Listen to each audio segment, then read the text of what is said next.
নমস্কার বন্ধুরা, আজকে আমরা দেখে নেব খুবই সহজ প্রসেসে বানানো একটা ব্রেকফাস্ট।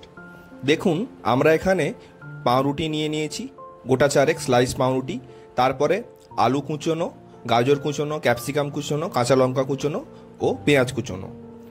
একটা কড়াইতে আমরা সর্ষের তেল দেব খুবই অল্প পরিমাণে। প্রথমেই আমরা ক্যাপসিকামগুলো দিয়ে দেব এবং তারপরে দিয়ে দেব আলুগুলো। যেহেতু এটা একটা চাইনিজ ডিশ, তাই এটার ফ্লেমটা থাকবে হাই এবং রান্না খুব তাড়াতাড়ি হবে, খুব বেশি সময় লাগে না। ফ্লেম কমিয়ে রান্না কিন্তু তেমনভাবে করা যাবে না। এরপরে আমরা দিয়ে দেব কুচিয়ে রাখা গাজরগুলো,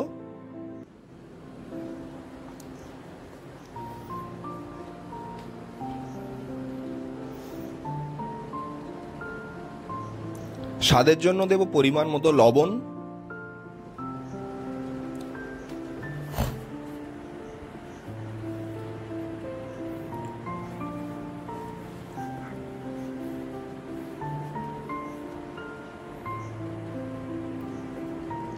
এরপরে আমরা কুচিয়ে রাখা পেঁয়াজ আর কাঁচা লঙ্কাটা দিয়ে দেব।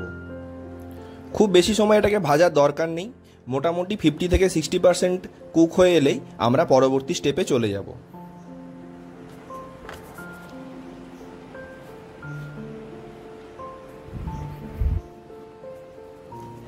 দেখুন, এমন একটা পর্যায়ে সবজিগুলোর মাঝখানে একটু জায়গা করে আমরা 1 চামচ মতো সর্ষের তেল দেব এবং ফেটিয়ে রাখা 3টে ডিম আমরা ব্যবহার করেছি।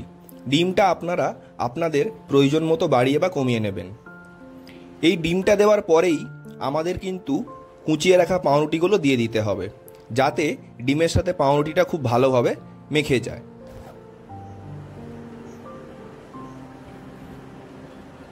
আমাদের সমস্ত সবজি, মশলা এবং পাউরুটি সঙ্গে ডিমটা ভালো করে মাখিয়ে নিতে হবে। ভালো করে মাখিয়ে নিলে রান্না কিন্তু আমাদের 90% কমপ্লিট হয়ে যাবে।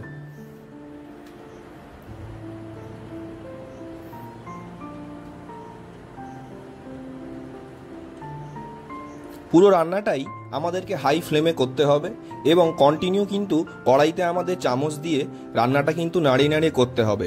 কখনো যদি চাপা দিয়ে রেখে দেন তাহলে কিন্তু নিচে লেগে যাবে, সেটা কিন্তু একদমই করা যাবে না।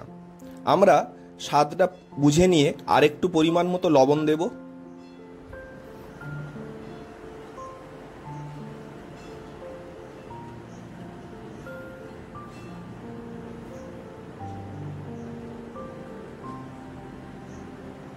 এরপরে আমরা সস অ্যাড করব। প্রথমে আমরা দিয়ে দেব টমেটো সস,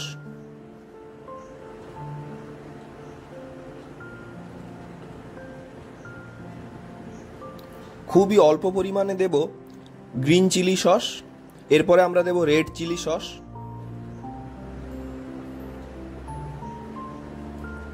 তারপরে দেব 1 চামচ মতো সয়া সস।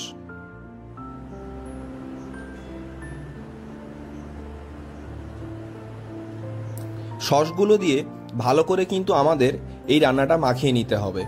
মনে রাখবেন, এই রান্নাটা কিন্তু ক্রমাগত খুন্তি দিয়ে নাড়িয়ে নাড়িয়ে করতে হবে। কখনো আপনি চাপা দিয়ে দিলে বা খুন্তি না নাড়ালে তাহলে কিন্তু রান্নাটা নিচে লেগে যেতে পারে।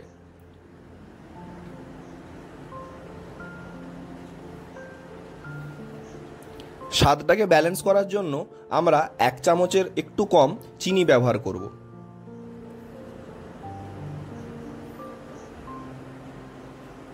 রান্না কিন্তু আমাদের সম্পূর্ণ হয়ে গেছে। একটা প্লেটে রান্নাটা এইভাবে সাজিয়ে নিন, উপর থেকে দিয়ে দিন ধনেপাতা, কিছুটা কাঁচা লঙ্কাও দিতে পারেন, আর দিতে পারেন লেবু। ব্রেকফাস্টে এমন রান্না পেলে কিন্তু জমে যাবে। ভালো থাকবেন।